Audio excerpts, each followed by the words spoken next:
The fork hit the plate with a metallic clang. My father's hand froze mid-air, his knuckles pale, his face drained of color. The brunch had been warm, noisy, ordinary, until my grandfather, with his trembling voice, smiled across the table and said, "I'm glad you're enjoying the apartment I bought you." I didn't even think before I answered.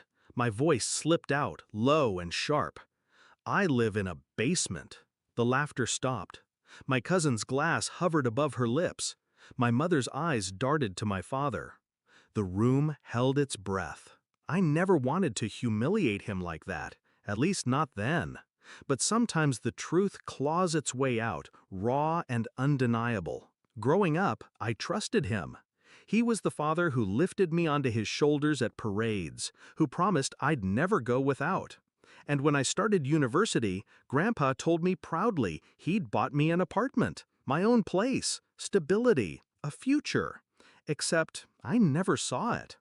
Dad said the paperwork was complicated, said he'd handle it for me, said I should just focus on my studies. I believed him. For years I believed him. Meanwhile, I lived in a damp basement, mildew seeping through the walls, rats scratching behind the pipes at night. I worked shifts between classes to cover bills. And each time I asked, Dad brushed me off with a new excuse. But the cracks showed. The new car he suddenly drove, the vacations he and Mom flaunted, the way my sister, the golden child, started hinting at her investment property. I didn't need a confession. I pieced it together on my own. He'd stolen the apartment, my inheritance, my stability, and he thought I was too naive or too loyal to notice. He was wrong. I didn't rage, I didn't scream, I planned. I spent weeks collecting documents, property records, bank transfers, screenshots of texts where he dismissed me. I tracked the apartment's deed, registered under his name, not mine. Step 1 was knowledge. Step 2 was timing.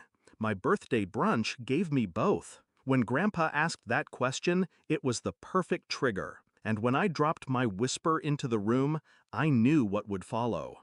The silence wasn't awkward, it was surgical. My grandfather's smile faltered. His hand shook as he set down his coffee. "What do you mean, basement?" he asked. I looked straight at him. "I never got the apartment. I've been living in a rented basement since college." All eyes turned to my father. He opened his mouth, then closed it, stammered. Sweat prickled his forehead. I let the moment stretch, tightening around him like a noose. Then I pulled out the envelope. I'd brought it with me, just in case. Inside, copies of the deed, bank records, proof. I slid it onto the table. Grandpa's wrinkled hands fumbled with the pages, his lips pressed thin as he read. Then he looked at my father with disgust, sharper than I'd ever seen in his eyes. "You stole from your own child?" The words cracked like a gavel. My mother gasped. My sister's face pale. Dad muttered excuses about protecting assets, about family investments. I didn't argue. I didn't need to. The evidence spoke louder than his lies. The brunch dissolved into chaos, accusations, tears, my father's voice rising, pleading. But I sat still, calm, watching, because the real blow hadn't landed yet. 3 days earlier, I'd filed paperwork transferring the apartment back into my name. Grandpa's original purchase gave me leverage, and my lawyer moved fast once he saw the fraud. By the time my father scrambled to recover, it was already gone from his grip. The final act came quietly. A week later, movers carried my few belongings out of the basement and into the apartment that should have been mine all along. Sunlight streamed through tall windows. Hardwood floors gleamed beneath my feet. Meanwhile, Dad faced Grandpa's wrath, the family's judgment, and the silent collapse of his authority. My sister refused to speak to him. My mother cried behind closed doors. And me? I lived in peace. Sometimes I wonder if my father regrets it. If he lies awake, haunted by the moment his fork hit the plate, when the truth he buried clawed its way to the surface. But that's not my burden anymore.